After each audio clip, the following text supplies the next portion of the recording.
And Parker will leave the game. He's replaced by Chris Havlicek, son of former Boston Celtics star John Havlicek. Everybody getting an opportunity to play in the NCAA tournament, something they'll always remember.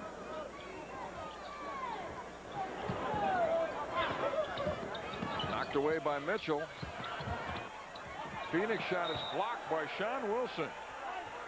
Justin Phoenix has his shot knocked away, and Jeff Jones congratulating his lads in a hard-fought battle here in Syracuse.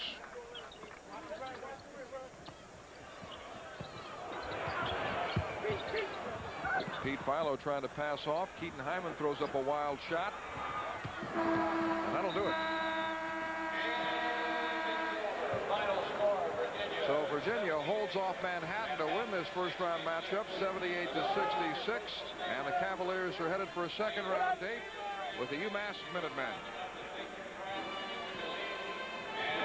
Look at the brackets in the East here in Syracuse. It'll be Virginia, the 6th seed, against 3rd seeded UMass, a 54-50 winner over Penn. That'll be on Sunday. Also on Sunday, the winner of the New Mexico State-Nebraska game will meet either Cincinnati, the 2nd seed, or Coppin State. And our Chevrolet MVPs of the game, Keith Bullock of Manhattan and Corey Alexander, who matched his career high with 27 points this afternoon. We'll step away, but then we'll return to our studio in New York. Again, the final score, Virginia over Manhattan, 78-66.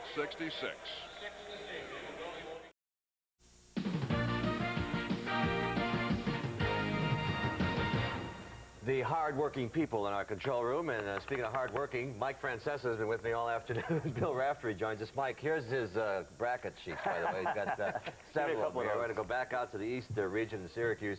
Dan Bonner is standing by with Jeff Jones and Corey Alexander. Virginia beats Manhattan today, 78-66. Dan? Thank you very much, Pat. I've got Jeff Jones with me. Jeff, a 78-66 win today. It must feel good getting that first one under your belt. It really does. We were a little bit anxious there in the last 4 or 5 minutes. Manhattan did a good job of staying close, and they made some plays to keep the pressure on us. But guys like Corey and Doug Smith really made some big plays to stretch out that lead. All right, now something that guys like me are always interested in, and of course you've had a lot of time to think about this, but tell us about UMass. About UMass. UMass is very good, and we're going to have to go back and start on the films right away. They're an excellent basketball team, great balance.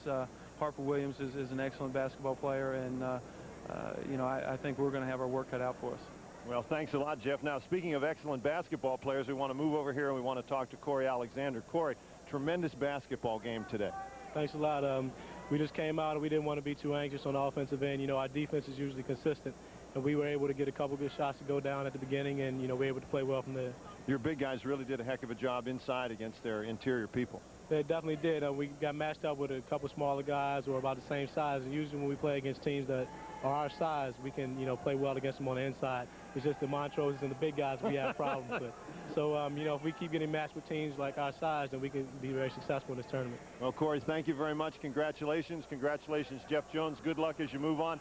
Let's go back to Pat O'Brien in New York. Pat? All right, Dan, thank you. Dan is a Virginia graduate there, and his team advances in the tournament. Let's get everybody up to date on what's going to happen for the rest of the day here on CBS, because the tournament is in full swing, folks. We get our first look tonight at Michigan and Kentucky, Coastal Carolina against the Fab Five, and Ryder versus Kentucky. Some of you at 7:30 will come in with Nebraska and New Mexico State, and Irvin Johnson in New Orleans against Xavier. What about Michigan, Mike Francesa? As we look at, let's go later tonight first. Indiana and Wright State, Coppin State and Cincinnati, UCLA, Iowa State. These are around 10 o'clock. Pittsburgh and Utah. And as I say, those start times are around 10 o'clock. And you know what? We'll talk about those teams in just a little bit. Let's fire up the scoreboard, though, and get everybody up to date on what's been going on this afternoon. Here's a game that kind of sat there all day. Massachusetts and Penn, 54-50 was the final score. Terrible shooting by both teams, Mike. Well, Mass had a terrible first half. You see the dish there to Tony Barbee for the dunk. They started to get the ball inside successfully in the second half. And I think more than anything else, they just had a little too much talent for a very gutty Penn team. Well, this is a hungry team, though. John Calipari's club. They know how to win. Harper Williams not a good free throw shooter late in the game. Nails some key ones. So we look at the East bracket then, and we see that Virginia and Mass is our next game there, Mike. UMass is not as good a team as it was last year. Virginia has a very good shot in that ball game. If they shoot well. They got to shoot better than they did today. Out in the Midwest region, the Cardinals of Louisville got a little bit of a scare today, a 13-4 game. The Cardinals come up on top 76-70. Dwayne Morton had a big day, huddling before the game, Mike. And here's the play where James Brewer gets hurt, goes over the rail, over the chairs, didn't come back in the game, but he seems to be all right, Pat. I think he'll play on the weekend. Second half, the Cardinals break the game open as Keith LeGree makes the steal. Watch this, feeds down underneath Rozier for the slam. Clifford Rozier had a very good game, and really I thought Louisville just went to sleep after the last couple of minutes in the game, and Denny Crum couldn't have been happy with the performance down the stretch. Wayne Morton with a big game, and how far do you think this team can go, Rap? Well, they're a solid club, but they can't relax. A little bit like Michigan, too. Maybe focus is the key part of their game. Now let's go to the Midwest region, Oklahoma State and Marquette. This was a pretty good game for a while, too, this afternoon. Oklahoma up on top 74-62 at the end of that game. Headaches for both teams as Kevin O'Neill tries to get his Warriors going. Bryant Reeves just had a huge day today at the office, Mike. Big Country had a big game, 26 points. He's the guy inside. Looks like a 1940 kind of Hoosiers player. I like that guy. Yeah, I really liked him. I thought he had an excellent game today. This lead went back and forth several times. They took the lead for good here as Brooks Thompson hits a three-pointer. There's Bryant Reeves again inside. And what do you think of this team, Oklahoma State? Who said Big Country can't run? Up and down the floor, he's made some big baskets for Oklahoma State and Louisville. Raft, your take on that game? I think Louisville, if they get their game going, the three-point play, start pressing a little bit, extending the floor. Let's go back out to the Midwest region by the magic of videotape. Earlier today, Al McGuire grabbed Dwayne Morton, who had a huge day at the office, and here's how this interview went. Dwayne, did you expect that tough a game from the Fighting Blue Hens? Yeah, we knew they had a lot of guts, and they did a good job. You went 3 for 3 from three-point land. Yeah, that's something I worked on over the summer, and I've done real well the whole season, so it was falling for me. What do you feel if Brewer can't play Sunday? How much will that hurt your ball club? It'll hurt us a little bit because he's a feisty type of guy, and he gets us pumped up, but we'll be ready with or without him. Do you like to run constantly? Do you ever spread? I thought at the end maybe you might pull up and start to work the clock. Sometimes we do, but we did whatever the coach wanted us to. What do you think you got to do to beat the Cowboys? They're a big team, big and physical team, so we'll just have to hit the boards real hard and run and push the ball up. Well, congratulations. You're the leading three-point scorer in the country, and I hope you stay with a hot hand. All right, thank you. I'm getting a lot of mileage out of Al McGuire. Some great lines, though. The late Hank Iba said, Mike, there are two great plays. What are they? South Pacific and put the ball in the basket. 2 years in a row we've used that. This year we got to laugh. I like it. We'll be back and bring you up to date in the Southeast and West after this. Stay with us.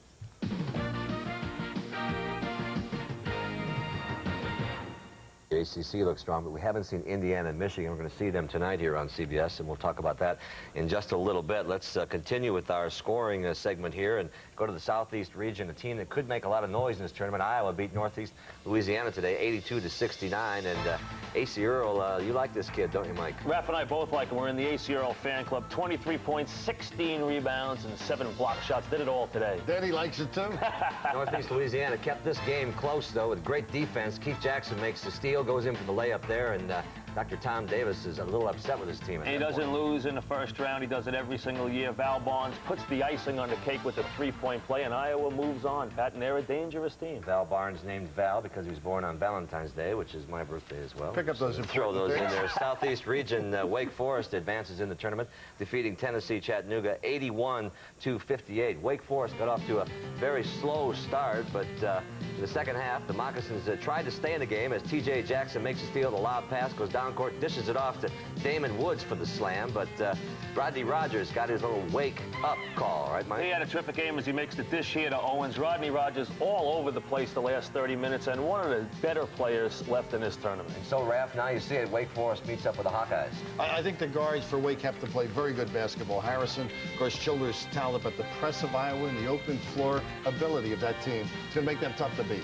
Out in the West region, George Washington, a little bit of a surprise today, I think, guys, beat New Mexico 82-68. This was a 12-5 game, and Inkadari had 17 points, 10 rebounds, and so George Washington advances in the tournament. They'll go on to play Georgia Tech and Southern. Let's tell everybody what's going to happen tonight. We talked about seeing some of the big teams tonight. Coastal Carolina goes up against our first look at Michigan, Rider in Kentucky. Some of you at 7:30 will see Nebraska, New Mexico State, Xavier, and New Orleans with a young kid named Irvin Johnson. You'll like that. Later tonight, around 10 o'clock, Wright State, Indiana, Cincinnati, UCLA, Pittsburgh, Utah. A lot of big names. Some of you now will go on out to the west and see Georgia Tech and Southern. So there's lots of basketball as the 1993 version of the NCAA Tournament is underway Friday. It's been a great day so far. We hope to continue with good basketball for all of you here. Mike Francesa, Bill Rafferty, and I having a good time. Hope you are too. Enjoy the game, everybody, and the rest of you to see after a break from your local station.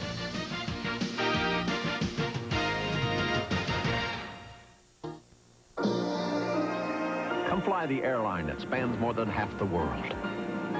United. Come fly the friendly skies.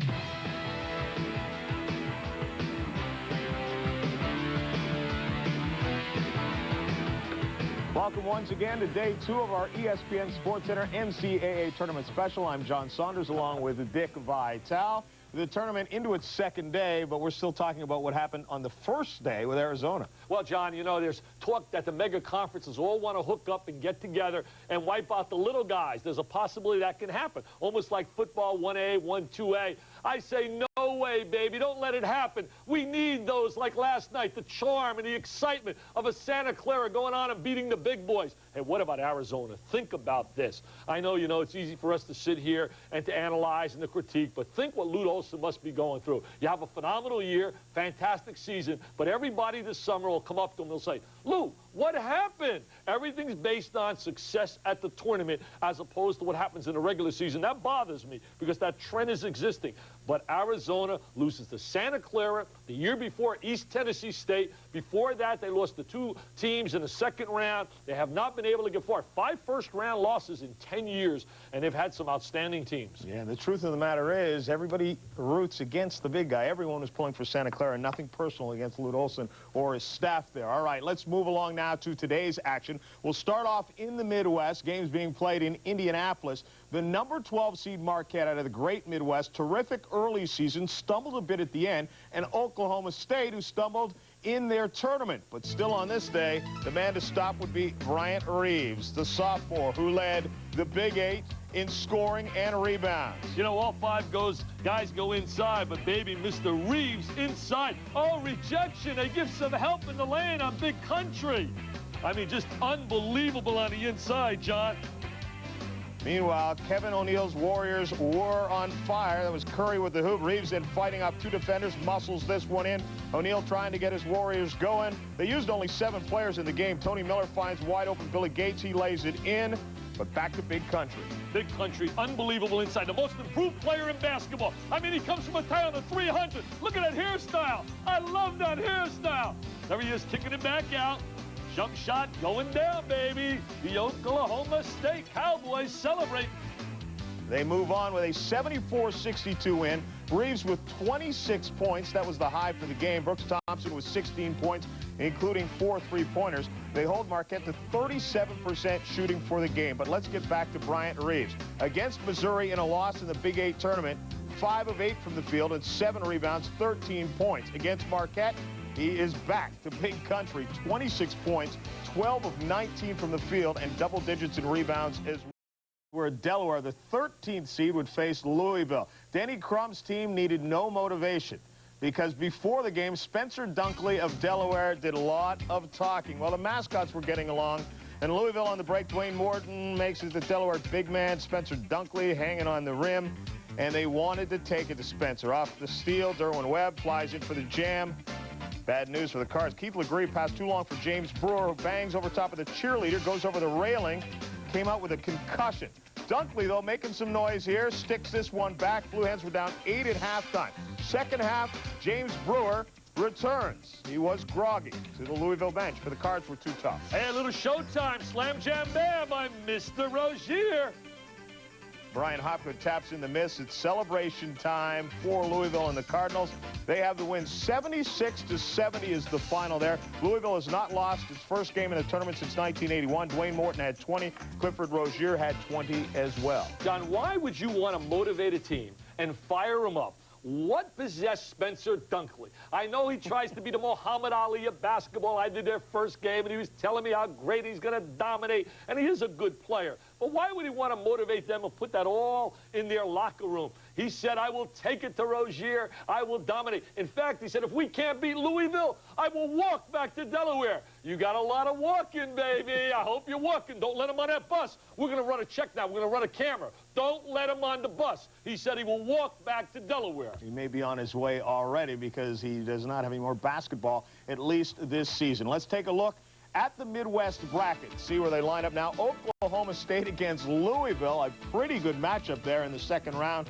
Indiana and Wright State, the #1 seed still to come tonight. New Orleans against Xavier. Well, you know, it's really the interesting matchup when you talk about Oklahoma State and you talk Louisville. It's the return of Kentucky Louisville, Eddie Sutton and Denny Crum. And that's really an exciting matchup. And you talk about Indiana, the general, I'm sure, is not pleased with the late start, especially if he wins. He has to come back less than 36 hours later and play. And fatigue could be a problem for this reason, too, that Indiana is not really deep. And with Alan Henderson not going to be able to play as effective as he was earlier in the season because of his injury to that knee, I think that could present a little To the Sweet 16. Today, they played at Syracuse. The Orangemen could only watch as they took on the... Who was that? Hey, that's Jimmy Boeheim. I know that's Boeheim hiding up there, Calipari. John Calipari's team struggled early, though. Dana Dingle with the miss. Lou Rowe, the offensive rebound, he misses. Harper Williams puts it back finally, then inside again. Williams again, strong lay-in. UMass up by 5. Calipari says, take it inside, and he gets it. Harper Williams, nice pass to Tony Barbee. He jams this one down. Penn doesn't quit, though. Down by 8. Jerome Allen for 3, and it's good, and UMass gets sloppy. Well, you know, Derek Kellogg makes the sloppy pass right there. It's picked off by Sean Trice. He kicks it out to Matt Maloney. What a great little pass to Mr. Allen, and no one is back for UMass. UMass comes back, though.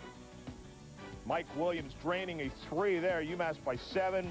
Mike Williams, Jerome Allen of Penn, the D again. Allen forces the shot. Yeah, he forces the shot. It doesn't go. Harper Williams gets the rebound. And UMass wins it by 4, 54-50. Lou Rowe with 11 points, 11 boards, 18-5 run in the second half of this one would have gone Penn's way. Now, talk about ugly, winning ugly or losing ugly. It doesn't matter. The field goal percentages, both around 35. Free throws, look at UMass at 60%. This is a team that's around 70% for the year. And the three-pointers, both teams were horrendous from out there. Barry Pierce talked about UMass making their free throws down the stretch, despite the fact they did not make them early. It's hard to make shots that are maybe 30 feet from the basket. And when the team knows that you need a 3, it's easy for them to guard you. And I think that's what happened tonight. And we were expecting them to miss some more foul shots down the stretch than they did.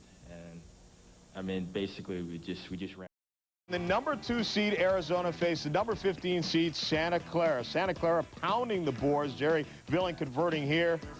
And the bench explodes. The final seconds, Arizona down by 3. Damon Stoudemire, a three-pointer to tie it. He falls, but the ball does not. Time runs out. Santa Clara celebrates the upset win over Arizona. Dick Davey was obviously elated with the victory. Truthfully, I'm a man of few words right now, but I'm just elated with what went on and the way that our players handled adversity during the course of the game. When we went down 10, they didn't panic. I did, but they didn't.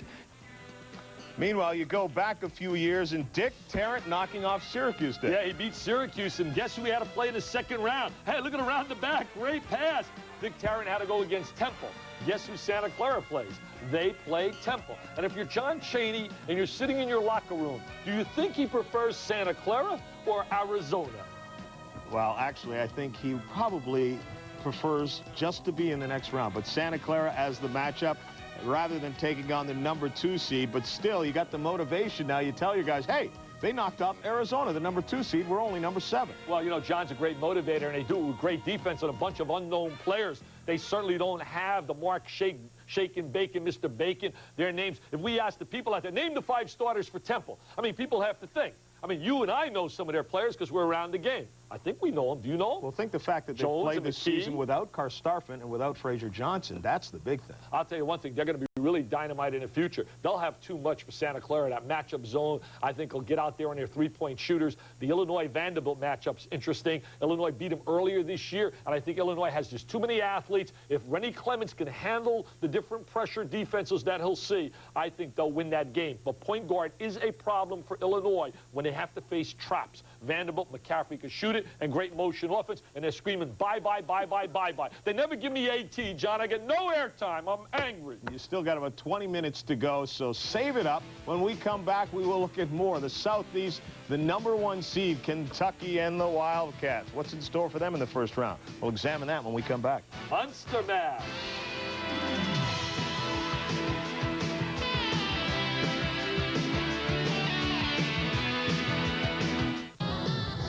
This NCAA Final Four update is brought to you by Diet Mountain Dew. You've never done nothing till you do Diet Dew. Yeah.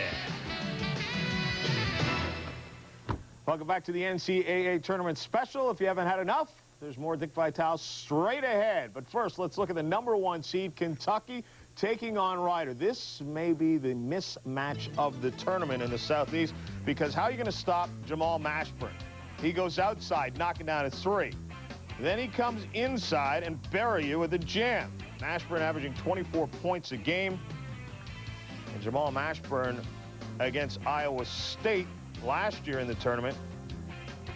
They should have gone to the Final Four if not for that shot by Christian Laettner. But how does Rider stop Mashburn? Well, steal his sneakers, maybe. I think Rider right now, you know, Derek Suber, little outstanding little guard, did a great job against Wagner, making that clutch shot to win that game. But they just don't have enough ammunition. I mean, obviously, this will be a total mismatch. But I think the second matchup in this tournament for Kentucky is really interesting. If they get a chance to play Pittsburgh, the most humiliating, embarrassing loss, and I was there, was the preseason NIT last year when Pittsburgh put it on them big time by 18 points, and their fans had already bought all kinds of tickets to go to New York City to bring Rick back to the NIT, and it didn't happen. So you better believe in that locker room. Rick Pitino will be showing film if he gets a chance. Now, Utah could have a little say in this matter and not allow it to happen. But Kentucky, I think the first 2 rounds, I think they march on. I think it's the game 3 that could create some problems. Well, let's first talk about that matchup between Pittsburgh and Utah. Pitt, the #9 seed, Utah, the #8 seed. And in this one, Pitt, a squad that many feel doesn't even belong in the tournament because they struggled down the end of the stretch. 54% from the free throw line during the Big East tournament. McCullough in a key miss here as they failed to advance.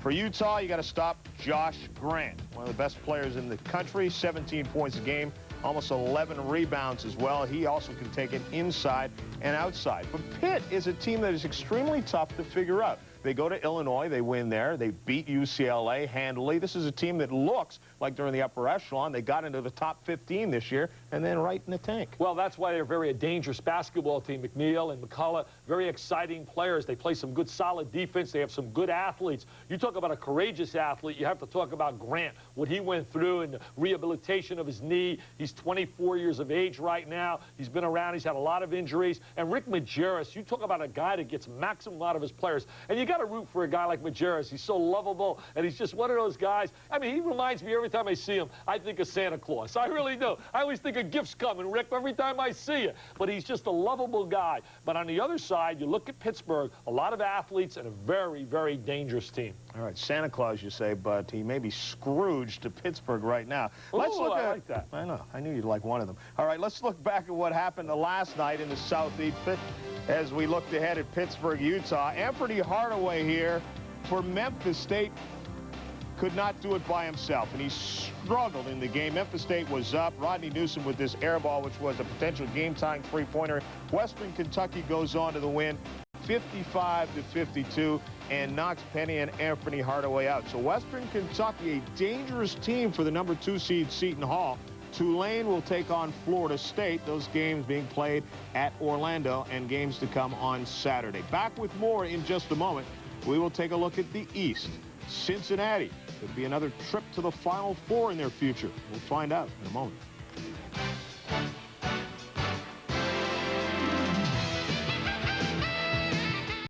Yesterday, the game of the night was between LSU and California. No surprise, we expected that. And Jason Kidd winning the game at the end, spinning down the lane, throwing it up off the glass, and giving Cal the lead, and in essence, the victory with just 1 second left on the clock.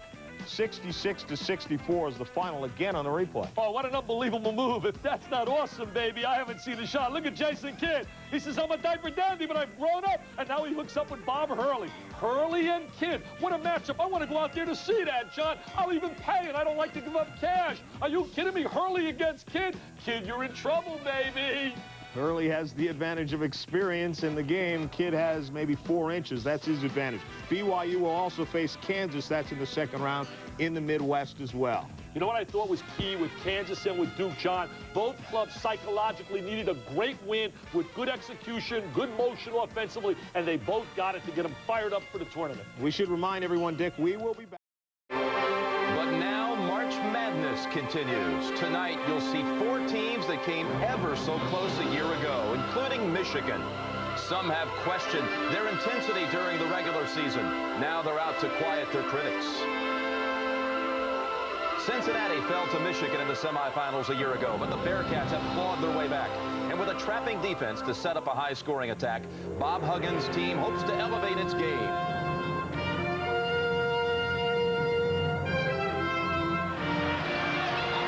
There's the pass to Leitner. Puts it up. Yes!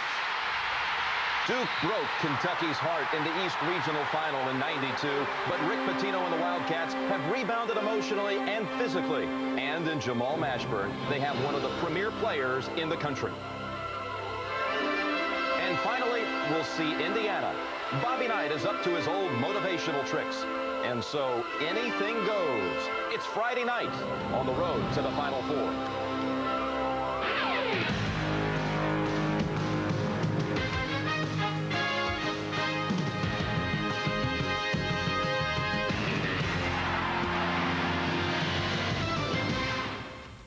Hi, everyone. Welcome to our CBS Sports continuing coverage of the '93 men's basketball tournament. I'm Jim Nance along with Bill Raftery. You never know what you're going to find on the road to the Final Four, Raf. Well, Cinderella arrived. Oh, did she arrive last night in the form of Santa Clara over Arizona. And we had another one a while ago. She's here again. We'll show you highlights in a moment. But first, the lineup. Tonight, another primetime doubleheader. We'll start you off in Tucson, Arizona, where Coastal Carolina will challenge top-seeded Michigan. Tony Duncan, and you know what his nickname is. Slam! He leads the Fighting Chanticleers. The 6'7" forward is the only player in NCAA history to be named conference MVP in each of his 4 seasons. Michigan will counter with Chris Webber, who led the Wolverines in scoring with over 19 a game. He is the fearless and some say peerless leader of Michigan. Now, let's get you up to date on a couple of games already in progress, starting in Indianapolis with Xavier and New Orleans. 7:16 before the half. New Orleans leading by 7. And in that game, Irvin Johnson has 8 points for the Privateers, in front by 7. In East Region play in Syracuse, Nebraska and New Mexico State are underway. New Mexico State controlling the boards and leading by 12 with 7:22 left in the first half. Just starting down in Nashville. We'll keep you posted on this game tonight. Rider College against Kentucky, the top seed in the Southeast. Right right now, let's tell you about that shocker out west that finished about an hour ago. Southern, the 13th seed in the West, jolted Georgia Tech, the number 4 seed, a team that had just won the ACC tournament last weekend. Drew Berry driving here. The Yellow Jackets led by 14 in the first half, but the lead started to evaporate, Raft, in the second half. Javon Scales, this team's in great shape. The philosophy of Ben Jobe is to outrun, outcondition the other guy, and they attack. Send it in. Leonard White on the slam. They got on such a roll, and Tech just looking like they were in a state of shock. There's Bobby turned gray for that reason. A tough year for him. Ben Jobe and the Southern Jaguars advance to play George Washington in the second round. Here's what the coaches had to say. I personally have mixed emotions about the game. I'm really happy for the school and for our team and for our conference, but I don't think friends should ever have to play friends. I don't like beating Bobby. I really don't like it at all. And he needs these games probably more than I do. I'm on my way out. I just think mentally we got complacent. We really got complacent, and we stunk. We really stunk. What a gentleman, Ben Jobe. But what does this mean for Bobby Crimmins now? Well, this is a situation. He's been offered a multi-million-dollar contract. We can relate to that at his alma mater, South Carolina. It's a situation where I think now he and his family might reconsider. This was a devastating loss, a very tough year for him emotionally. You think he's on his way to South Carolina? Well, he's going to think about it. All right, Raph, looking ahead to our doubleheader games, which will tip in the vicinity of 10 Eastern time. Wright State will challenge Indiana. The Hoosiers have the top seed in the Midwest. Coppin State's riding a 16-game winning streak. They'll meet Cincinnati in the nightcap at Syracuse. UCLA will test Iowa State out west. Pitt will square off against Utah down in Nashville. Another big night of basketball. Wherever the action heats up, we'll do our best to get you there to enjoy it. Now, Bill, both Indiana and Michigan earned top seeds, but the Hoosiers, who won the Big Ten title, may have a tougher road to get to the Final Four than the Wolverines. It's almost unfair. It's paved with potholes. It's not going to be an easy one. This is a little bit like the street I live on, incidentally. New Orleans, Louisville, Duke, and then Carolina to get there. And when you look at Michigan, who came in second, a much easier road. Cottage Lane, Cottage Place, the Nance's residence, UCLA, Southern GW, Vandy, and the Seton Hall, Kentucky winners. So rather unfair for the Hoosiers. All right, Bill, coming up, the Chanticleers, Coastal Carolina against Michigan. We'll send you out to courtside to join Greg Gumbel and Digger Phelps in Tucson when the road to the Final Four continues on CBS right after this. Enjoy the games tonight. We'll be with you here all night. Sports exclusive coverage of the first round of the NCAA Basketball Championship is sponsored by Oldsmobile, official car for NCAA Championships. Wendy's old-fashioned hamburgers, the best hamburgers, and a whole lot more. And by Coors Cutter non-alcoholic brew. 147-2. And there's the big overplay by North Carolina. A trademark of Dean Smith's defense and the kind of thing that you better get ready for some backdoor cuts. This is Cofield. Along with Easterling in the backcourt, this is Solis. Solis has been reluctant to take that outside shot, finally taking it. Off the front iron, rebounded by Brian Reese. Now North Carolina with this team, even Rodel out of there now, who's 6'8". North Carolina has very good team rebounding here. Good pass. George Lynch in one of those patented 8 to 10-foot jump shots of his. Very seldom ventures beyond 15, 18 feet offensively. Quietly has carved himself a nice niche in the North Carolina record books. Solis. Good help from the weak side by Lynch. And there again, backcourt rebounding. That time Donald Williams. As Jim Nance mentioned in the studio, Phelps played 14 minutes the other night. The game plan was for him to play only 10. Tough shot. Montross. And there's Lynch, so strong on the inside. Has worked his way up to the #3 all-time rebounder at North Carolina, behind only Sam Perkins and Billy Cunningham, and he'll probably catch Cunningham if they win a couple more games in the NCAA tournament. Nice strip by Andre Samuel. Hard-working, quiet type of player. Andre Samuel, strong on the defensive end. Phelps and Easterling out here in a battle in the backcourt. Played for the same high school, Christ the King. Easterling, of course, a couple of years older. Phelps was on the JV team when Easterling was leading the varsity. And Reese is going at it with Mike Brown. Brown went at it, of course, with Glenn Robinson the other day. Did a great job. And Phelps taking advantage of the fact that they're fighting on the other side and goes easy to the basket. Well, Easterling tripped over his own man on that play, and so it allowed Derek to be wide open. 11-3 ball game. North Carolina on top, 14:56 left in the first half as Montross rebounds. That is 8 rebounds for Carolina, only 1 by Rhode Island. Carolina controlling the boards, Billy. Nice play by Samuel. Smart play. He anticipated the long pass. And Easterling hits one from downtown. A 3 for Carlos Easterling, a 38% shooter from three-point range. Easterling regained his starting position when Jason Alexander was put down by Al Skinner. And there's a loose ball foul going to be called on Reese, who was just a little frustrated, Billy. Exactly right, JB. A little frustrated the way Brown has been pushing him.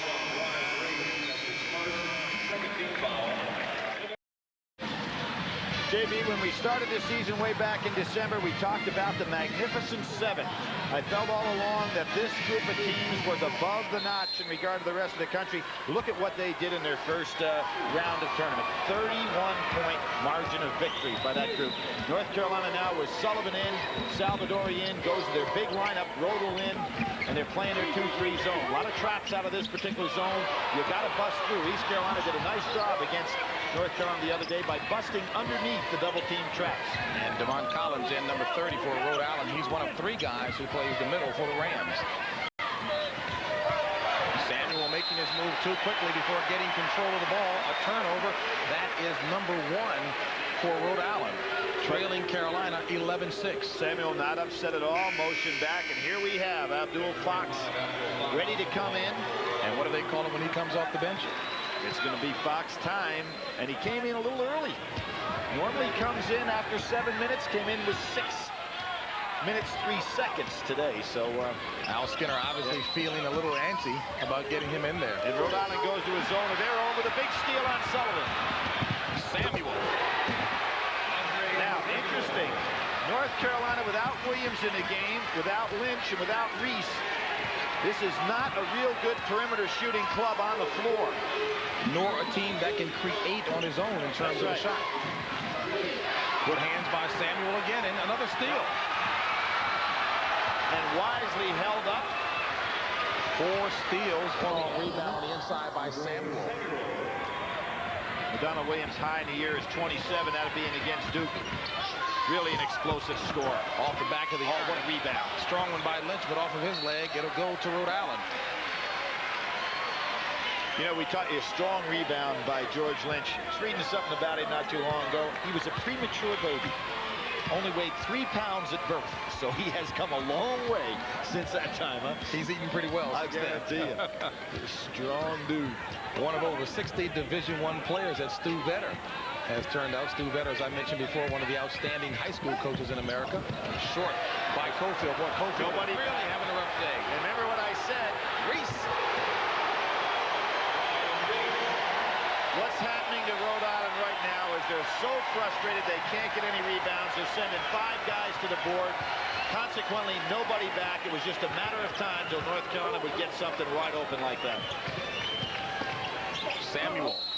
Jump ball, and the arrow goes to Carolina. Now, what's happening right now to these young men, and nobody needs a halftime more than does Al Skinner, because his fellas are not only frustrated, I think they're starting to accept the fact, and this is a real danger, that they're up against odds today that they just can't handle.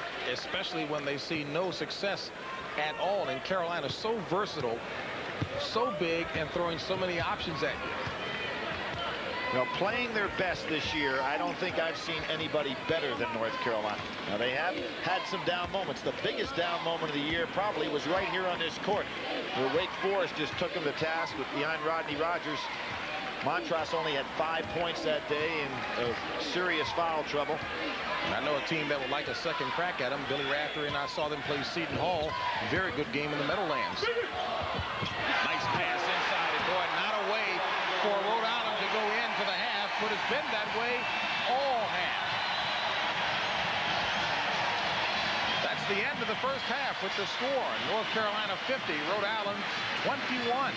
CBS Sports exclusive coverage of the NCAA Basketball Championship will continue after this message and a word from your local station. CBS Sports exclusive coverage of the second round of the NCAA Basketball Championship is sponsored by Levi's Dockers. Nobody does color like Dockers. Hilton Hotels. Hilton, so nice to come home to. And by McDonald's. What you want is what you get. Guaranteed at McDonald's today. Just playing over the top from too big, too much Montrose, pressure defense, just too much everything for Carolina. Oh, when you think of rebounding, it's all set up the Dean Smith philosophy of pressuring you into situations that you're unfamiliar with. Here's the ability of the guards to force the speed dribble into a trap situation. Ideally, they like to take away the sideline. Here's some help if necessary. The zone up in the middle, taking the return pass out to the middle. Absolutely terrific in a sense, Mike. You mentioned rebounding. They force the quick shot, the hurry. Rhode Island's only had 5 turnovers. Here's an attempt at the goal. And your favorite center, or one of them, Montrose able to clear and ignite, if necessary, going the other way. So it's strictly the philosophy of Smith. Forces you into situations where your shot selection goes down. Mike, you said all along Carolina would not be tested until the regional final. I don't think they will, Jimmy. All right, let's go back down to Winston-Salem, guys, and join Billy Packer, who has some thoughts on the postseason conference tournaments that lead into the NCAAs. Billy, what are you thinking? Well, Jim, you know, we watched the ACC tournament last week particularly, and of course the Big East tournament. One of the things that is really obvious to me is everybody talks about the momentum, the role that you get going into the NCAA tournament. And what we're seeing is that the postseason tournament really isn't that big a factor. A Georgia Tech, a Texas Tech, a Missouri, all having great weekends last weekend, all already back home in the NCAA tournament. A club like Duke that really needed to get rested came out, got that full week's rest, and then came out and played about as well as they've played all year long. So the postseason conference tournament, not as big a thing as you would expect in terms of what it does for you in the NCAA tournament. And I think back to Kansas in '88, got knocked right out of the Big 8 tournament and then got on their roll. So don't make a big thing out of that postseason tournament. You know, Billy Packer, I know money's not a concern of yours, but the role you may be talking about is the financial rewards. They're helpful for programs, actually student endeavors, so it's a healthy situation from a financial standpoint. Well, I think that there's only one tournament in the country that really has got a financial bonanza, and that is the Atlantic Coast Conference. And what I'd like to see, Bill, is some thought put by the other leagues around the United States to say, is there a way to have a preseason tournament that could take the place of a postseason tournament, so you really have 3 phases of college basketball? The preseason tournament, the regular season, and then the NCAA tournament to wrap things up. All right, Billy, you know, this was the game, the 12 o'clock game on Saturday a year ago. You were in the studio when Francesa suggested we could walk the dog for the second half of the Duke-Iowa game. What do you think about this one? Well, I think we're seeing an awesome display right now, and one of the things that, Jim, was very obvious in the last couple of minutes of this game, and I mentioned to you the fact that Rhode Island's going to have to send 5 guys to the boards to get anything going at all, and when they did, of course, North Carolina went right down and got an easy layup.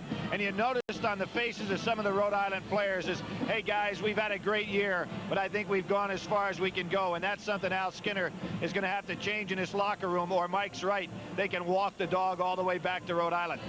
All right. Thank you very much, Billy. We'll get back to you shortly. As the basketball action continues non-stop this weekend, there's a tendency to lose ourselves in the maze of man-to-mans and switches. So we asked Pat O'Brien to put this tournament in perspective and to share some thoughts on what we can take home after all of the cheering stops in the tournament. Well, the first round is now history, and since this tournament is about college students, let us take a step back and ask ourselves, what have we learned from all this?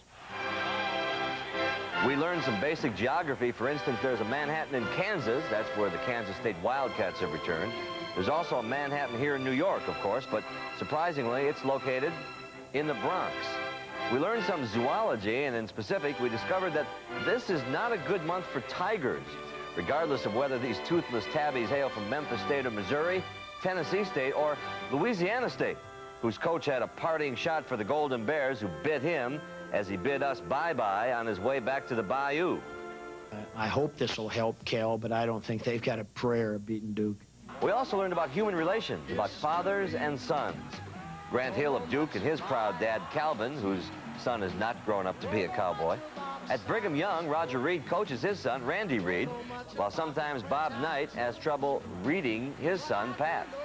Well, there have been a time or two that he has given me great indications as to why some animals eat their young. We learned a very important philosophic lesson, namely that every assumption must be challenged. After all, why should a number 15 seed such as Santa Clara even bother to show up against second-seeded Arizona. Here's why. Arizona's got a chance. Stoudemire. No. Chipped out. Sinclair wins. But above all, this tournament is about kids. Big kids, little kids, kids making moves, kids making music, and kids all dressed up with only one place to go, New Orleans. Of course, some kids stayed home on campus burning the midnight oil, and Mom and Dad, here you thought they were in the library. But if there is one kid who epitomizes this tournament, it's this kid, Jason Kidd, a freshman from California who earned his basketball degree in, how should we put it, one shining moment. So let the madness continue. And folks, I'll see you around the quad. All right, Pat, and I guess Dale Brown doesn't give Cal much of a chance, Raph. Well, I think Cal's got a better chance than the preacher man. That's true. What about the second half, Carolina, Rhode Island? I think the folks have time to walk the dog and go back and walk the neighbor's dog. Walk your dog, the neighbor's dog. Get back to 7 big games. We'll continue on the road to the Final Four right after this. CBS Sports presents Prudential Security.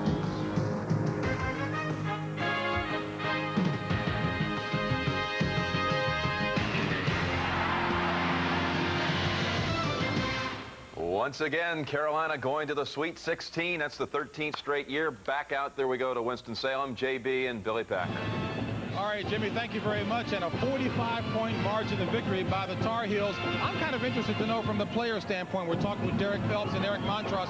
When did you see in the eyes of the Rhode Island players in the first half that maybe they had kind of given up? About 12 minutes in the first half, I felt the players couldn't get no good shots off each and every time. I think we were playing that good, solid defense that really held them to a minimum amount of points. The Rams were trying their best, Eric, to push you out as high as possible. The guys that talked about playing some other strong players, but they say you're the strongest. Well, you know, the best thing that happened, Rafael Solis came up to me at the end of the game. He said, I hope you're sore. And, you know, it was obvious they were trying to really go in there and bang, but they did it pretty clean, so it was a fun game inside. They did do it clean, but we know who's sore right now. Billy? Well, Coach, you've had now 51 NCAA wins, but I don't think any of them could have surprised you any more than this one, the way it happened. This really was a surprise, Billy. I thought it'd be a close ball game because they're very quick athletes, strong defensively. But we started out, Derek was just tremendous on the break, and then the defense was good, and then Eric being inside, he bothered a few of those easy shots. One of the things I think kind of shook them up a little bit is starting Donald Williams. They figured, well, we're going to pack everything back in as teams have, and he came out. What was the reason for the start? Well, we've been starting Donald, I guess, the last 14 games. I guess we made the switch because just what you said, they wouldn't start being packed down. But Donald's been struggling. I was so happy to see him start out making the shot. I thought Brian Reese played very well, and he didn't get the points, but he played very well and was part of our defense. If we're going to pick guys that played well, we can't stop with the way your team played today. Congratulations, a tremendous effort. Yes. No good job. Good luck as you move ahead. Dean Smith, Eric Montross, and Derek Phelps, congratulations. Right now, let's take you back to New York and Jim Nance. All right, James, they're headed to the Meadowlands, to the East Regional. Again, 13 straight years, incredible, to the Sweet 16, the all-time record, 14 straight years in the Sweet 16 by UCLA. How about the blowout update, Mike? Since the 116 setup, that's the biggest second-round margin ever, 45 points, eclipsing Oklahoma, Louisiana Tech. And Raph, you like Rhode Island in this game. That was one of your 7 bracket picks. Dean Smith, he handles success so well. I would have loved to have been able to try it. But this team plays great offense. We always talk about the D, but they get good shots to make the extra pass. All right, let's set the lineup for the next set of games. St. John's in Arkansas will tip at 2:35 Eastern time now. We hear from Winston-Salem. And the Tulane, Florida State game will be starting in about 15 minutes, 2:25 Eastern time. We'll be splitting the nation 2 ways in the next set of games. But we're coming back to New York studios with some more commentary from these two guys when we return on the road to the Final Four in just a moment.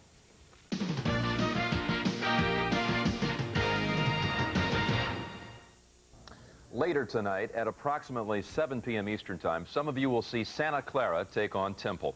On Thursday night, the Broncos stunned Arizona, becoming only the second number 15 seed in tournament history to make it to the second round. And as you might imagine, back home on campus, the upset victory was like a Christmas gift in March. And now the students there know better than to pout or cry because their Santa is on its way. Missed it. Rebound, Stoudemire. Arizona's got a chance. Stoudemire. No. Chipped out. St. Clair wins.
That's the problem, is I have to finish about 4 or 5 papers today. Planned on doing it all last night, and then we won.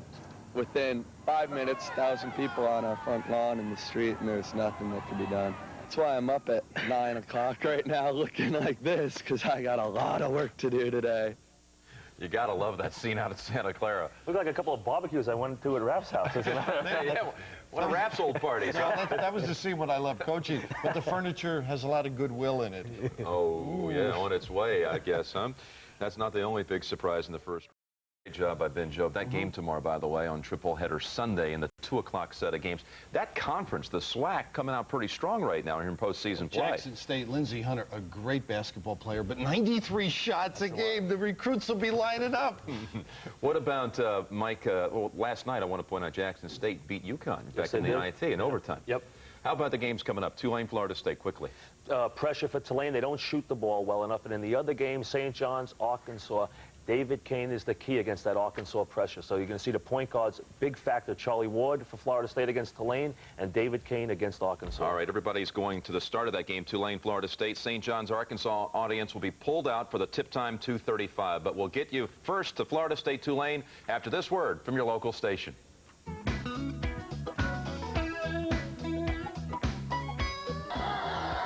And he just got to the spot on that one. Wanting the ball more. 8 of 10 from the floor, and Kane can't answer. Scott keeps it alive. Derek Brown off the back of the iron. Rebound by Hawkins. There's no question that Nolan Richardson, by putting Hawkins, Beck, and Thurman on the bench for that rest of about 4 or 5 minutes where he got great production off the bench, enabled his team to be much fresher. And a timeout called by Arkansas as the Razorbacks enjoy their biggest lead of the game. Razorbacks with 1 timeout left, St. John's with 2.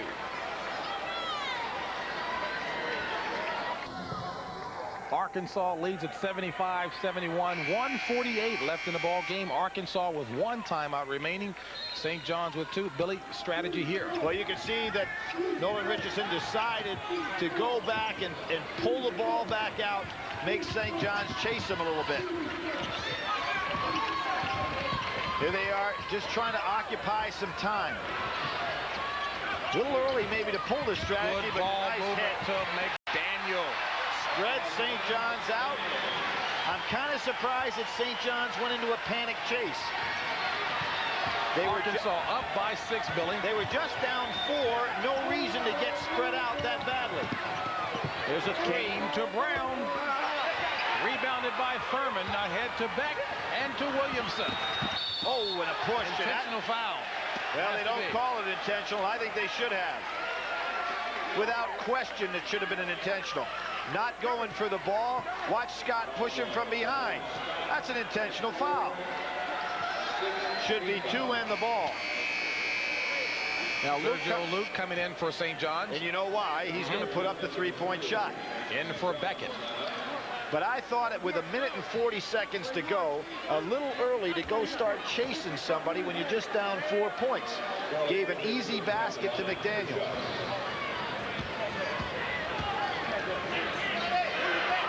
Williamson makes the first. Hot from the line. Well, we should have known that Arkansas is ready to come back because they were down 17-0 to Kentucky in the SEC tournament. Came back to the point where they got it to 55-53. So this club is young and very spirited. Misses the second. 78-71. 1:07 left. Plenty of time. They've got to think 3, though. Look for Luke. Set his screen and then step out. Here he goes looking for the switch. And Kane. No basket and a charge. Big play. Huge call. Weak side help against Kane. That's Kane's 4th. He did beat the defense that time. Here comes Kane. Defense waiting on him. 4 fouls, 7 turnovers for David Kane, and that's what I'm pointing to about maybe the fatigue slightly down the stretch for David Kane. 78-71. Got a foul now. Got a foul now. Got a foul. Got a foul and shoot 3s. And Too late. still no foul. Too late. Too late. Now they'll foul, and they've wasted 25 seconds on the clock. Boy, 15 on the shot clock, 28 on the game clock. All And the game. score. Give the credit to Arkansas. The SEC advances another club. Oh, there's a bad mistake by Beck.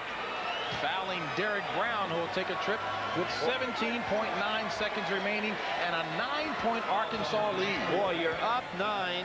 You let the guy take the 3, JB. The clock would have kept moving. Arkansas celebrating, but not a smart play there. Still to come, Illinois, Vanderbilt, BYU, Kansas, Western Kentucky, and Seton Hall. Illinois with Deion Thomas, Vanderbilt, Billy McCaffrey headlining that contest there. Now, another thing you could think about right here, and I realize this is a reach, make 2 and try to miss that third one. All of the Tennessee-Kentucky game, even though that was an illegal play, because you need the ball back. Now he should try to miss this shot. I would have put Chenille Scott and maybe Foster on the line and go for the rebound. You want to miss this because you need a possession again.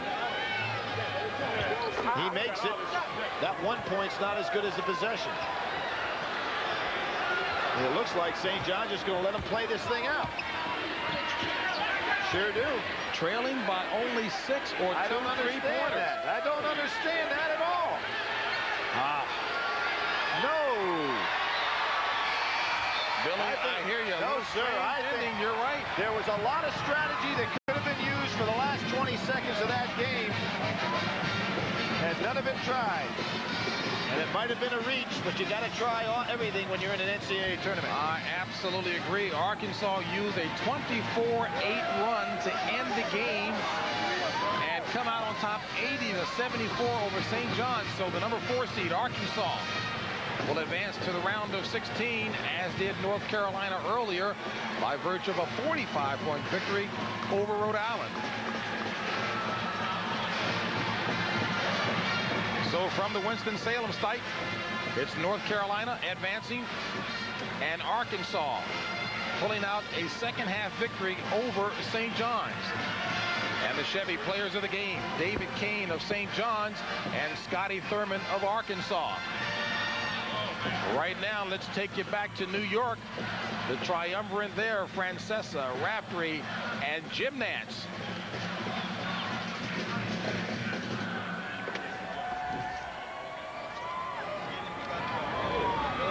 All right, James Brown. So the late surge by Arkansas sends them to the Sweet 16. Next will be North Carolina on Friday at the Meadowlands. Now, BYU and Kansas has just started. That's a 5-5 game. Some of you will be going out to that one. Others will be sent out to Illinois and Vanderbilt. That game is about to tip in Salt Lake City. And Western Kentucky and Seton Hall just right around the corner.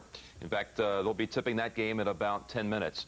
1/2 hour from, or that's about 10 minutes away, Seton Hall and Western Kentucky. We'll continue here on the road to the Final Four after this word from your local station.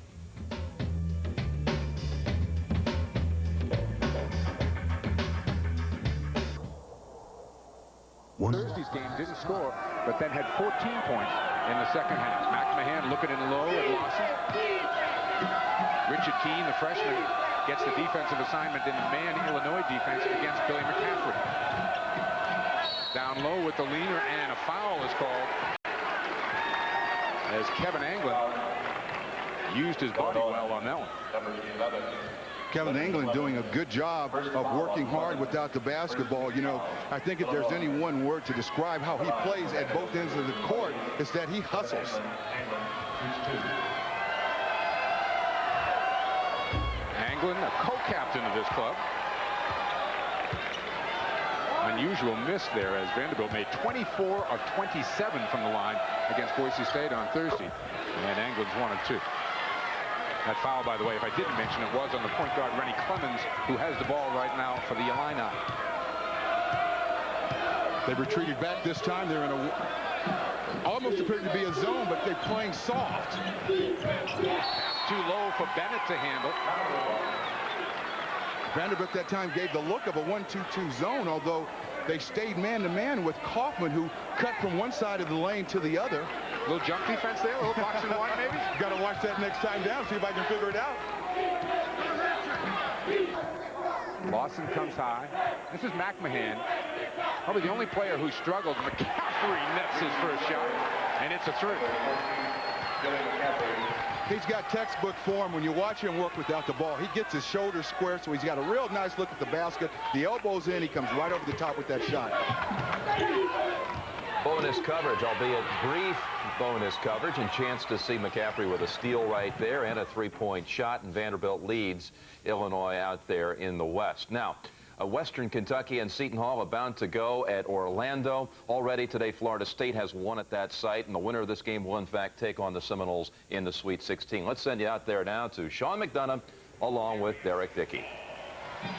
Thanks, Jim. Welcome back, everybody. Seton Hall, the hottest team in the country at the moment, ready to do battle with the 7th seed in the Southeast, the Western Kentucky Hilltoppers. And as Jim just mentioned, the winner of this game advances to the Sweet 16 in Charlotte on Thursday night to take on Florida State, an easy winner over Tulane in the first game of the day here in Orlando.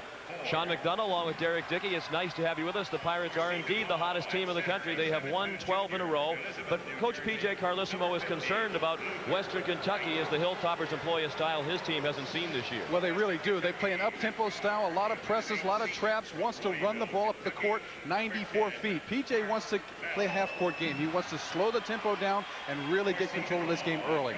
Another concern for Coach Carlesimo is Mark Bell, the 5'8" guard who paced the Hilltoppers to their opening round win over Memphis State. He had 9 rebounds at 5'8". Mark Bell is the leader, senior leader on this basketball team. Second leading scorer, leader in assists, but he's a very strong presence when it comes to driving inside, trying to score those hoops. One of the calling cards of Seton Hall under Coach Carlesimo has been their ability to play well when it matters most, and that's at the end of the season. Certainly this year is no exception. It's just the latest strong run to the finish for Coach Carlesimo. They have won 12 in a row, which is now the longest streak in the country, as a couple of teams had streaks snapped last night in first-round NCAA action.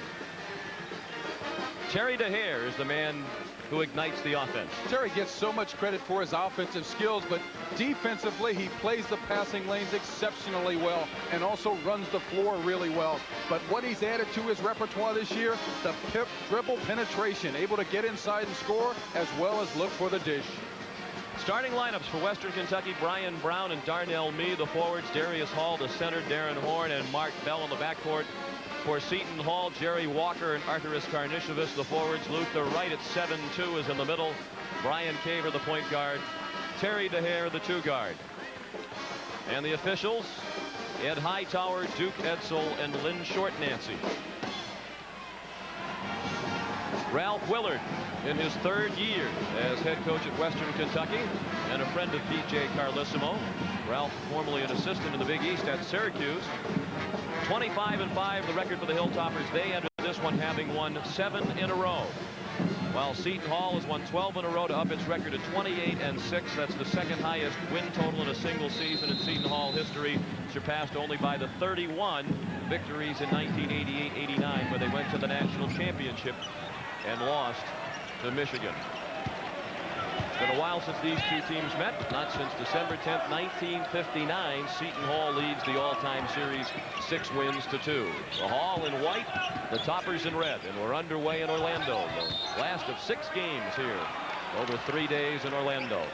I'm talking with assistant coach Mike Brown of Seton Hall. He mentioned that there is one area where this team needs to concentrate, focus, and put the ingredients all together in order to have that complete package to make a run to the Final Four, and that's with Luther Wright. Get consistent play from him on both ends of the floor. 16 seconds into the game, Darnell Mee picked up a foul. He's the best defender on the Western Kentucky team. Jerry Walker had trouble finding the handle and lost it out of bounds.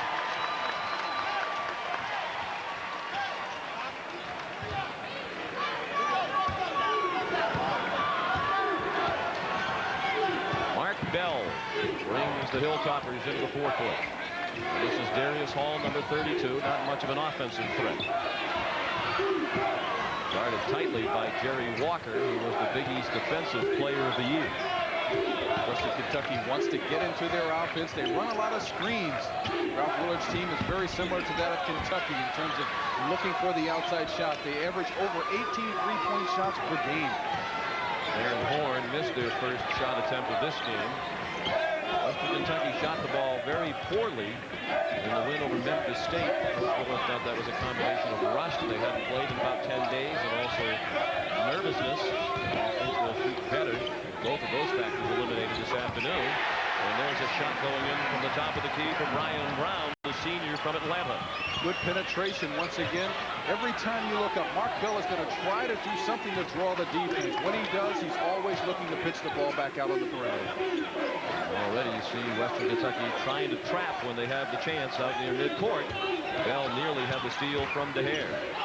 DeHare might have been bumped down. He got up looking for a foul call, and there was none forthcoming.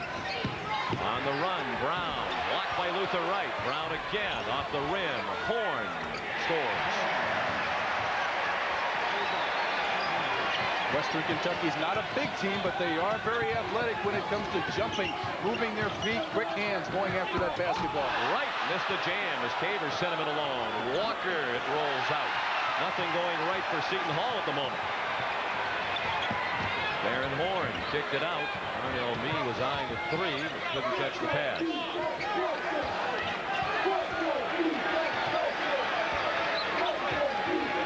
Western Kentucky is a team that seems to be very, very young, and they believe in themselves. They believe that any game they start, they have a chance to win. You talked about it at the outset. Bell's ability to penetrate with his strength at 5'8". And he's not afraid to take shots, even though he's looking up at the trees. 6-0 Western. Again, they try to trap, and DeHare broke it. Nice look. Wright fouled this time by Darren Horn. His first. Mark Bell, a man we featured in the opening of this show, is going to penetrate with style, also with a lot of force. He's 5'8". They list him at 160 pounds, but a very, very strong player when it comes to driving to the basket.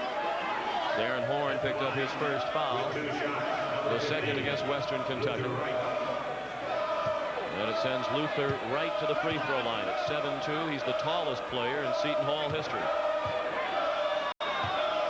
He's a 68% free throw shooter.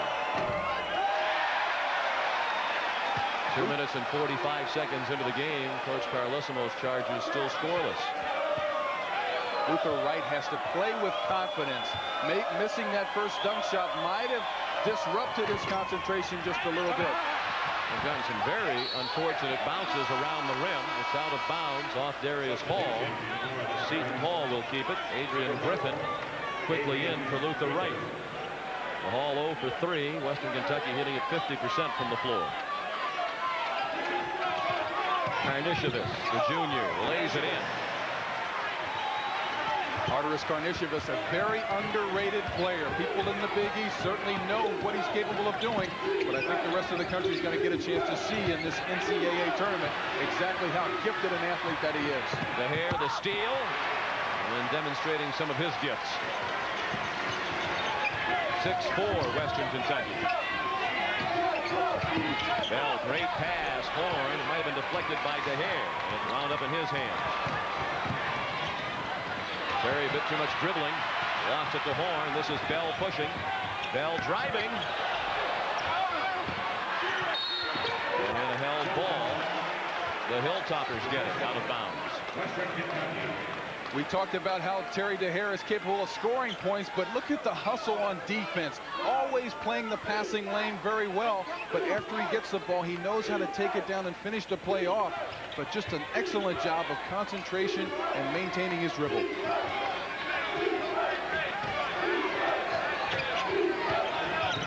Mark Bell, senior from Louisville, Kentucky. And now Horn off to Mee. He had a tough offensive day against Memphis State. Coach Willard called it his worst offensive game of the year. He had 10 points on 2 of 13 shooting, including just 1 of 7 from behind the three-point line. Darnell Mee had his hands filled with Anthony Hardaway from Memphis State. Playing such hard defense took away from his offense.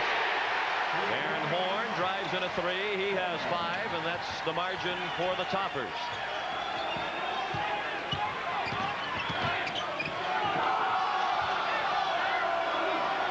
Hilltoppers are Coming up, Prudential Securities at the half with Jim, Bill, and Mike. That is 58 seconds away. Seton Hall now 0 for 5 from three-point land. Bring you up to date, all the gentlemen, on the progress of these games. They've reached halftime.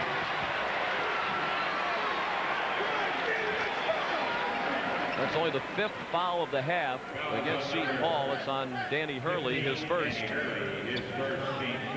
His brother is in action today in Chicago against California. Bobby Hurley and Duke taking on Cal. Our colleague Leslie Visser told us yesterday that Bobby Hurley on Thursday, prior to Seton Hall's first game, called to wish Danny well, and they shared their hopes that they would meet in the championship game in New Orleans. That's the only way the brothers Hurley could meet again. They played in the tournament last year when Duke eliminated Seton Hall from the NCAA, and Danny Hurley did not score a point. He'd like to have a chance to erase that memory. I understand that their father and coach Hurley is still with St. Anthony's up in New Jersey. They're still in the high school basketball playoffs.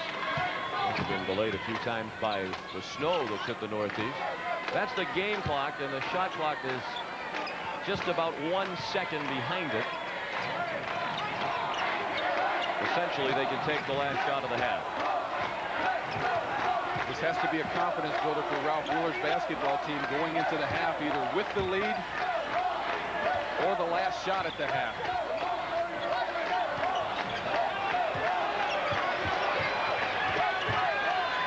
Bell down the lane, lays it in. Seton Hall with time, 3 seconds. The hair was well defended. That won't count. So after losing the momentum, Coach Willard's Chargers might have gotten it back with the lay-in by Bell just prior to halftime. At the end of the first half, the score, Western Kentucky 35 and Seton Hall 32. CBS Sports exclusive coverage of the NCAA Basketball Championship will continue after this message and a word from your local station. CBS Sports exclusive coverage of the second round of the NCAA Basketball Championship is sponsored by AT&T, the right choice. Oldsmobile, official car for NCAA championships. And by Budweiser, the king of beers, with that fresh, pure, natural taste. Nothing beats a Bud. Sports presents Prudential Securities at the Hash. Sponsored by Prudential Securities. The most important thing we earn is your trust. This is Prudential Securities at the half. The Hilltoppers over the Hall by 3. I noticed just a little bit of perspiration on Mike Francesa. No. I think Seton Hall will come back to win this game. What about you? Well, I thought they played a terrible first half for the Hall. Western Kentucky made some threes, hurt them with their quickness, and actually was able to control the tempo and make some steals and really put the Hall in trouble in the first half. The Hall bounced back. The Hare had 18, get the ball inside early second half. Isn't that what you would do? Well, don't ask me with this thing. He's done a great job without me, but they've never lost to a lower-seeded team, Seton Hall. Good note. I rib Mike, of course, because he picked Seton Hall to win the whole thing. Seton Hall, the only Big East team still alive in the tournament, as St. John's was defeated earlier today in the East Region second-round matchup. Arkansas took them 80-74. And in this game, David Kane gave him a 9-point lead. In fact, it was a 10-point lead, Mike, with about 9 minutes to go. And Arkansas, you're worried about them making that run, and they made it late. 24-8 to close out the game. You see the big bucket there, really the pressure, and you'll see the dunk that really iced it. That put them ahead for good. That's Daryl Hawkins, and you saw a look there at Brian Mahoney. And the St. John's coach, in the last 30 seconds, Raph, down by 4, his team did not foul Arkansas. What was the strategy there? Arkansas, relentless and exhausting. They like to spread the floor. But this is a situation, I think, when Brian looks at it, that giving the foul would have been important. There was a chance to get back in this game. So a little bit upsetting for him and his club. But when you think of it, this is not a get-after-you type of team. It's something that maybe in the offseason they'll start thinking, well, end of games, we've got to give one up. The Jim Valvano theory, it's never over, right? Brian Mahoney was, in fact, asked about that situation after the game. He got a little bit testy. Take a look at what he said in the press conference about the last 30 seconds or so. I think it was about the last 20 seconds when y'all cut it to 6, and then you didn't foul. We were down, what, 6 points? You got a 6-point play? Well, I guess you could have 2 3-pointers. You know, well, I mean, did y'all look? The game was over at that point. How did you see that, Mike? Brian had a great season. He had a bad last minute. I think he should have fouled. All right. Elsewhere today, North Carolina and Rhode Island. This was quite a blowout, a 45-point win for the Tar Heels. Phelps with 15, Montross with 15. Carolina has won 30 on the season now for the first time since 1987. Here's a look at the East bracket. Carolina and Arkansas set now for Friday at the Meadowlands, wrapped in the East Regional. Carolina, everybody feels they're playing great basketball, maybe their best performance today. This is a game where the big people inside, they're good perimeter passing to control the offensive end of the floor. All right, we're going to come back with a live look at Illinois Vanderbilt, BYU and Kansas. They're about to begin the second half at both sites, and we'll continue on the road to the Final Four in just a moment.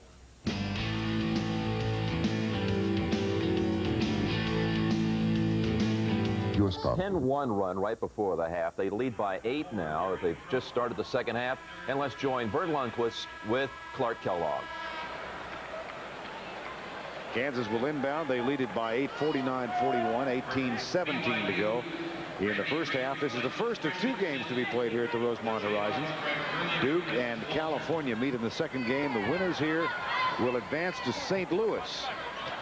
The other teams will come from the Indianapolis area in the Midwest region. Well, you think about that tomorrow, Indiana, Xavier. I think Xavier, if they get off to a solid start, they could give the Hoosiers all they want and then some. You just alerted folks in Indiana, they've got heart attacks all over the place. Hancock, nope. And Durant chases it down for BYU, 49-41. This was a very close ball game for 18 minutes of the first half. Kansas exploded in the last few minutes, but shots like that.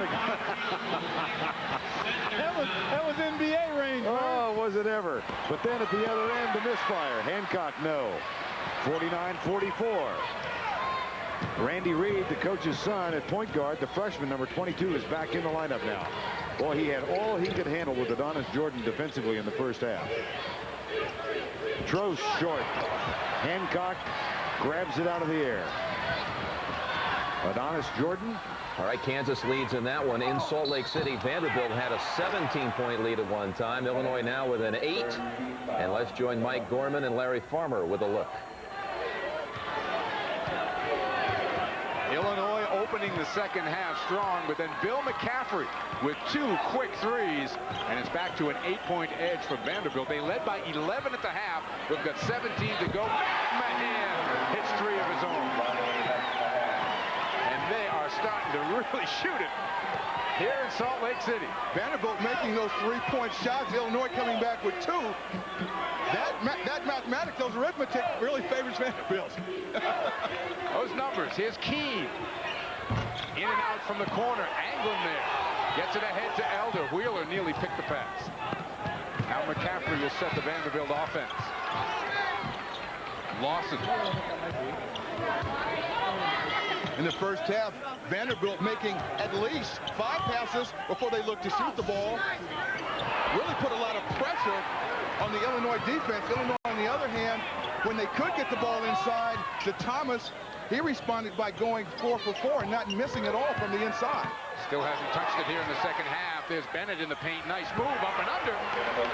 Now, some of our audience started with this game, and shortly we'll be sending you back to Illinois and Vanderbilt. But right now, we're getting set for the second half of Seton Hall and Western Kentucky with the Hilltoppers leading by 3. We'll get you there after this message and a word from your local station. CBS Sports presents Prudential Securities at the Hash. Sponsored by Prudential Securities. The most important thing we earn is your trust. Why did Hertz invent #1 club goal service? To beat the Russian. Leads the 2 seed Seton Hall by 1 point. They have the ball with 3:12 remaining, and Ralph Willard wants a timeout.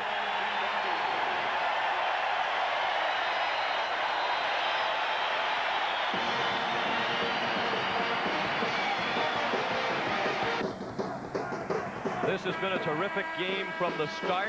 There have been 9 ties and 17 lead changes. Western Kentucky had a 9-point lead in the first half. Seton Hall has enjoyed a lead of as much as 5 points here in the second. The largest lead for Western Kentucky in the second half, only 2. And they have a 1-point lead in the ball as we approach 3 minutes remaining. Darnell Meade. shot clock. Hall fouled by Walker. That's the third foul on Jerry Walker. 2 timeouts remaining for Western Kentucky. Ralph Willard used the timeout that stopped the play most recently. 2 shot opportunities the rest of the way. The arrow points for Western Kentucky. Western Kentucky does not want their season to end here today. They've done a great job at playing great defense, still continuing to play the passing lane. Now, if they can make their free throws down the stretch, they have a chance to drive this home. Hall, only a 48% free throw shooter, made his most important free throw of the year, missed the second. It's a 2-point lead. Under 3 minutes remaining.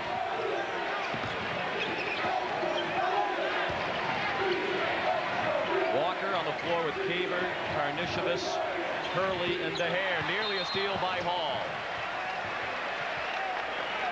He anticipated the pass to DeHare and nearly picked it off.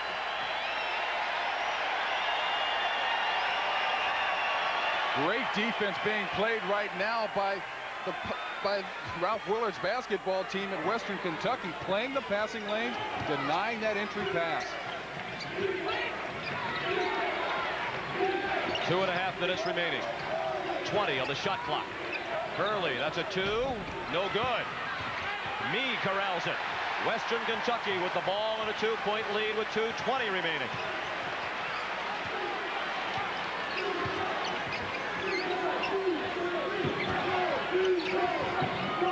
.30 on the shot clock.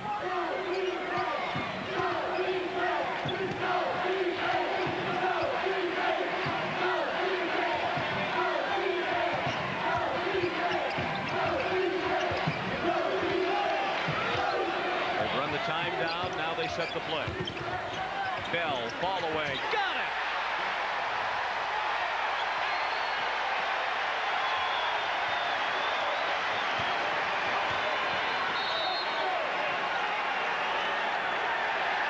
Seton Hall calls a timeout.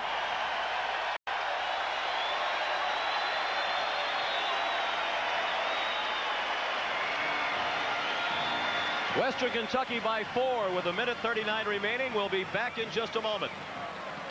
He has 2 timeouts remaining. Each will be shooting 2 free throws the rest of the way. What could be the most important part of the reset. The arrow points to Kentucky. Western Kentucky has the lead by 4 with 1:39 remaining.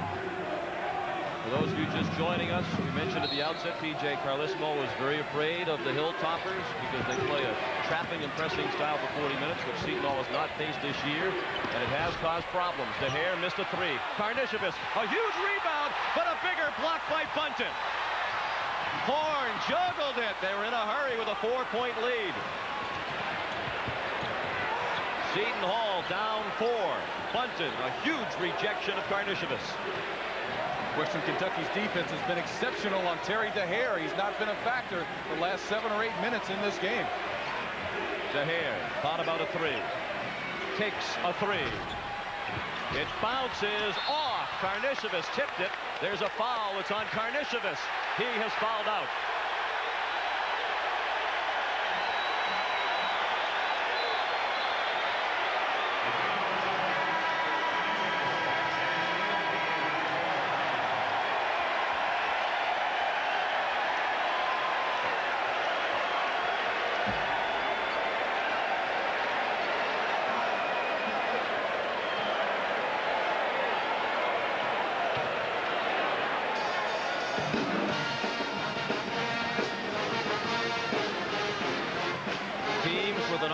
To confer because P.J. Carlesimo has time to make the substitution.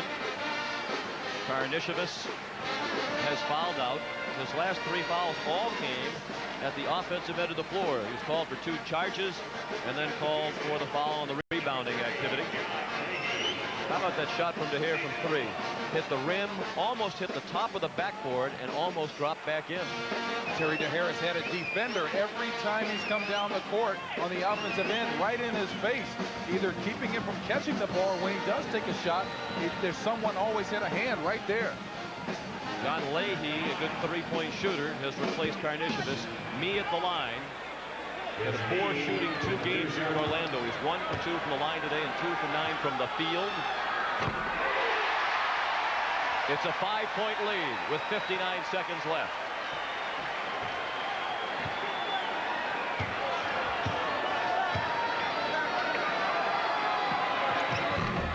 Still 5. Leahy the rebound. 2-possession game. Tabor to Hurley on the floor with Walker, DeHare, and Leahy. Obviously, they'd like to get DeHare free.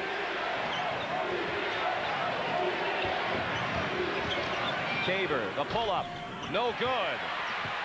Walker had his hands on it. Bell sent it off the back of the backboard. Seton Hall to inbound with 34 seconds left. Good defense. They made Seton Hall run off a lot of time. They made Seton Hall work very hard to try to get open for a shot. Terry DeHare again had nowhere to go, had to give the ball up. Western Kentucky by 5 with 30 seconds left. DeHare lost it to Me. Foul called on Walker.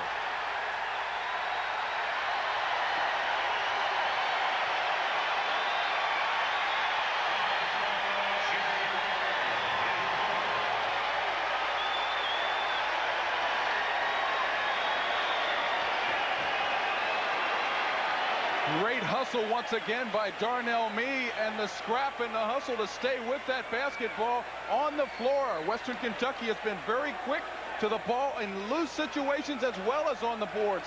Now the Hilltoppers have to make their free throws to finish this game off.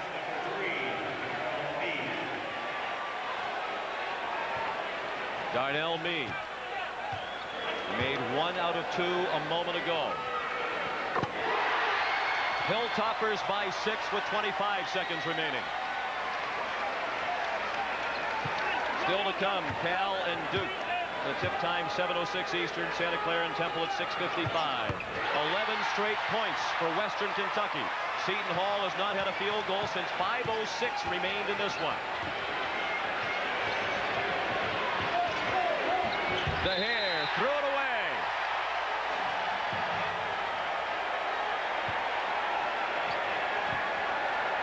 21st turnover created by Western Kentucky. Seton Hall only averages 14 turnovers a game. He said Coach Carlissimo was afraid of the Hilltoppers' pressing, trapping style, and they've had problems with it all day. Seton Hall never got into a flow. No, they didn't, Sean. And P.J. Carlissimo also said that one day to prepare for a team like this really isn't enough, but you still have to go on. You have to get your guys ready, watch as much film as you can. The longest winning streak in the country is in very serious jeopardy. Seton Hall came in having won 12 in a row. Bell missed. Still a 7-point lead for the Hilltoppers with 15.5 remaining.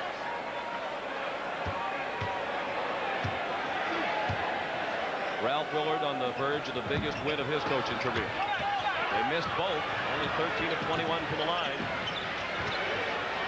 DeHare, the NBA 3 and the timeout. It's a 4-point game with 7 seconds left. We'll return to Orlando after this. 7 seconds remaining.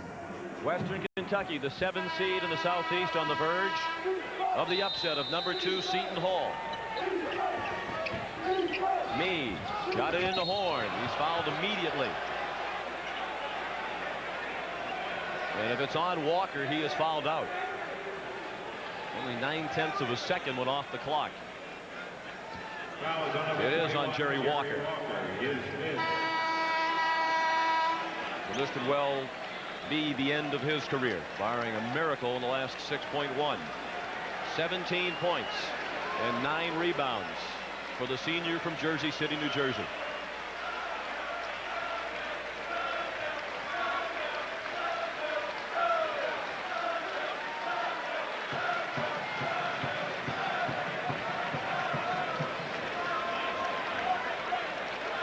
And on the Western bench, they're ready to explode. This is a proud program with a lot of winning tradition. As a matter of fact, this year's Western Kentucky team, the 29th Hilltopper team to win at least 20 games, and only 6 schools around the country have had more 20-win seasons. You're talking about Kentucky, North Carolina, St. John's, Louisville, UCLA, and Duke. That is the elitist of company.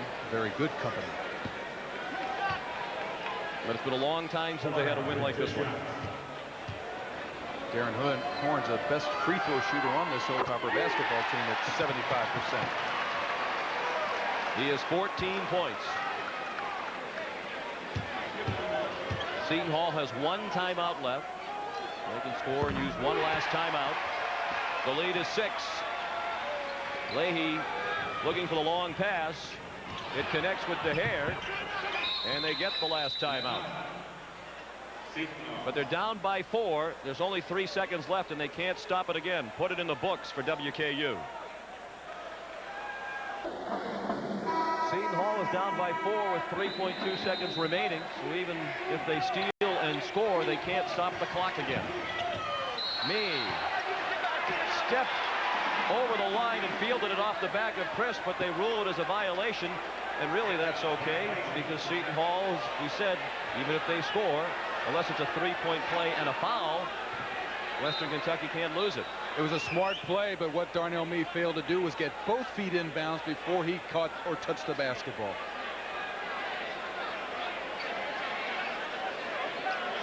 And they're discussing the amount of time that went off the clock. It was 3.2, so Seton Hall lost a full 1.5 seconds on that one play. At this point, it doesn't matter. Seton Hall has no timeouts left. The officials are talking it over.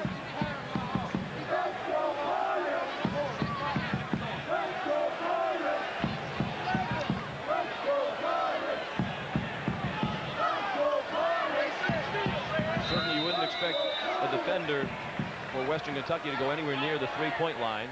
They do not. DeHare misses. And Western Kentucky has pulled off a big upset, ending the longest winning streak in the country of Seton Hall at 12 games.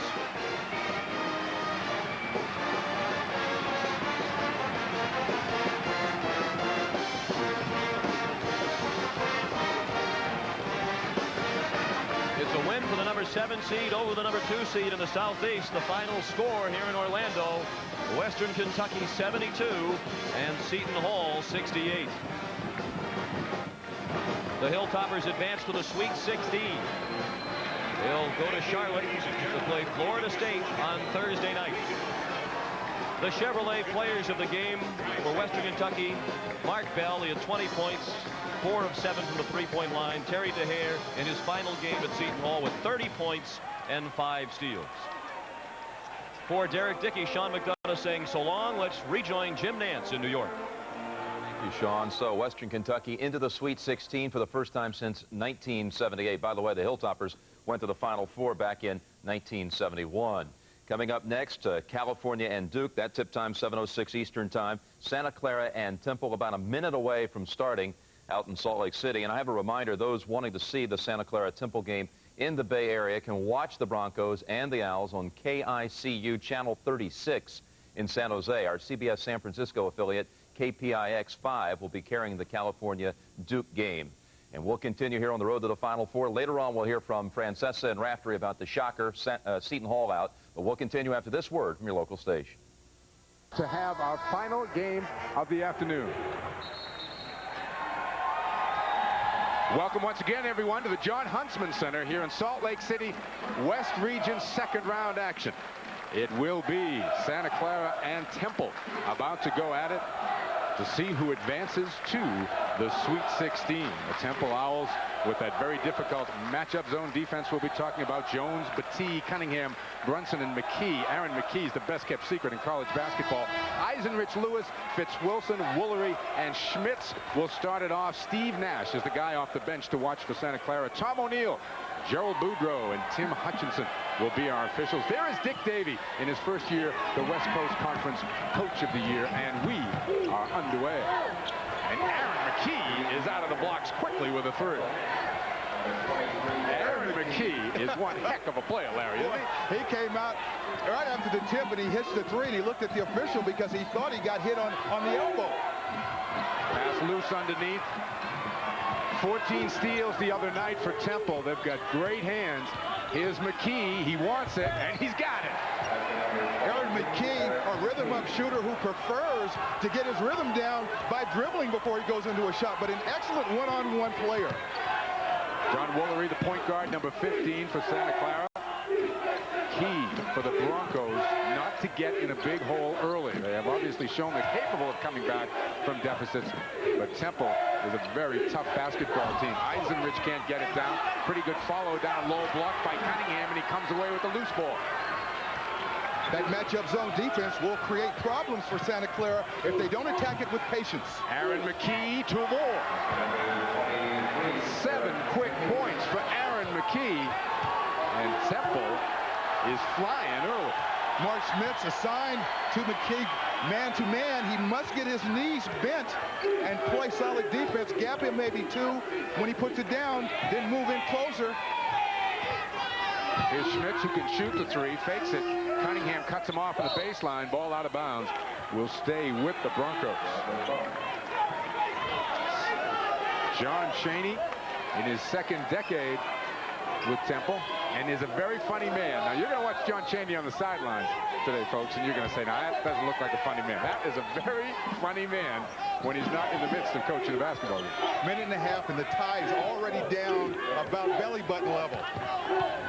Woolery backs it out. Woolery for Santa Clara, a terrific point guard, has one of the best assist-to-turnover ratios in the country. Very smart player who could shoot it a little bit, too.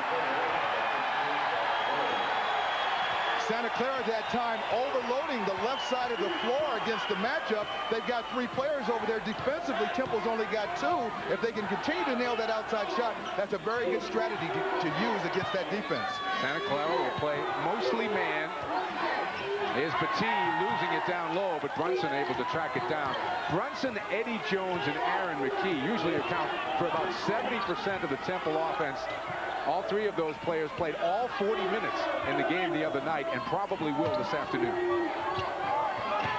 McKee, little stop and go. Brunson looking for room, trying the dish, but the foul is called on Woolery on the way by. And don't forget, California and Duke will be coming up in just a bit. A lot of our audience will be going to that game, and many will be staying here with us for Temple and Santa Clara. Here's Petit in the lane. No. Rebound comes down to Woolery. Good hustle that time on the boards by Mark Schmitz. He didn't get the rebound, but he was able to get his hand in a position to tip it to a teammate. Dwayne Lewis down in the corner had a big game against UCLA earlier this year.